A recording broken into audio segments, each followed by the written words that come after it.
Brought to you by TechnoSpark 20 series smartphones. I'm superhuman. देखिए, अब पूरे देश में किसी से छुपा नहीं है कि भाजपा क्या करने की कोशिश कर रही है इस लोकसभा चुनाव के दौरान और इस चुनाव के बाद भी। भारतीय जनता पार्टी के एक्ट्स देखेंगे आप तो आपको साफ समझ में आता है। चंडीगढ़ में जब भारतीय जनता पार्टी मतों की संख्या के आधार पर चुनाव जीतने में नाकाम लग रही थी तो उन्होंने व्यवस्था को, सिस्टम को अपने फेवर में किया और उनके इशारे पर उन्हीं का एक व्यक्ति प्रिसाइडिंग ऑफिसर बन के कैमरे पर आकर उसने लोकतंत्र की गला घोंटकर हत्या कर दी। पूरी दुनिया ने देखा कि कैसे सुप्रीम कोर्ट के इंटरवेंशन के बाद वहाँ पे डेमोक्रेसी को बचाया जा सका। उसके बाद एक और ताज़ी खबर आई, गुजरात के अंदर एक सीट पर भारतीय जनता पार्टी ने दबाव के ज़रिए डराकर धमकाकर सभी कैंडिडेट्स के या तो पर्चे खारिज करवाए या उनसे वापस दिलवाए और बग़ैर चुनाव के ही अपने प्रत्याशी को भारतीय जनता पार्टी ने सांसद के तौर पे आगे कर दिया। उसका सांसद होना भी अभी चुनौती, उसको भी चैलेंज किया जा रहा है।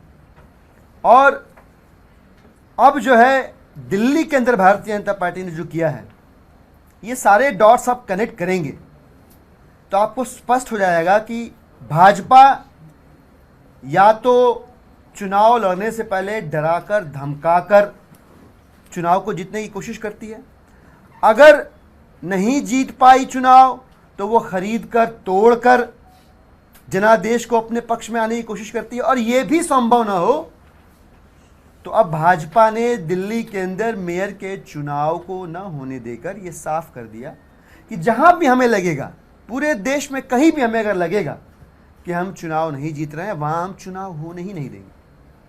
हम क्यों कह रहे हैं कि बाबा साहेब के संविधान के ऊपर भाजपा के वजह से खतरा मंडरा रहा है? क्योंकि भाजपा,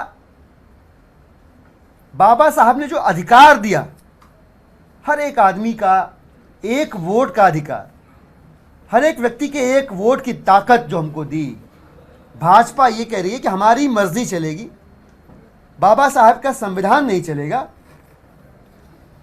तुम अपने वोट की ताकत लेके घर पे बैठे रहो, हम चुनाव नहीं होने देंगे।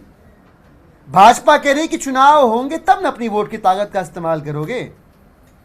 वो ताकत तुम्हें मिलनी थी, जैसे तैसे मिल गई, पर उसको हम एक्सरसाइज नहीं करने देंगे। और ये भाजपा अब इनडायरेक्टली नहीं कह रही है, अब कहीं कुछ प्रिटेंशन नहीं है, कहीं कुछ भी छिपा हुआ नहीं है। भारतीय जनता पार्टी के सांसदों ने खुल के मंचों से, सार्वजनिक मंचों से कहा है। हेगड़े साहब ने जो कर्नाटक के एमपी, उन्होंने कह दिया। उत्तर प्रदेश के अंदर भारतीय जनता पार्टी के सांसदों ने, नेताओं ने कई मौकों पे कह दिया कि भाई देखो, जितनी सीटें दी उसमें जितना अत्याचार हो सकता था, लोकतंत्र की जितनी हत्या हो सकती थी वो हमने कर दी। अब हमने जो कुछ भी 10 साल में किया है, डेमोक्रेसी के खिलाफ किया है, कॉन्स्टिट्यूशन के खिलाफ किया है, वो हम सब कुछ परमानेंट करना चाहते हैं।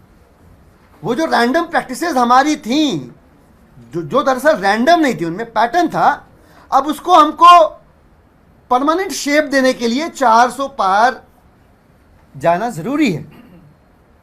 देश इस बात को समझ रहा है, भारतीय जनता पार्टी की 400 पार की लफाजी को भी समझ रहा है। और अभी हालिया जो बौखलाहट हमने देखी है प्रधान सेवक जी की, उससे भी स्पष्ट हो गया है भारतीय जनता पार्टी बुरी तरह से चुनाव हार रही है।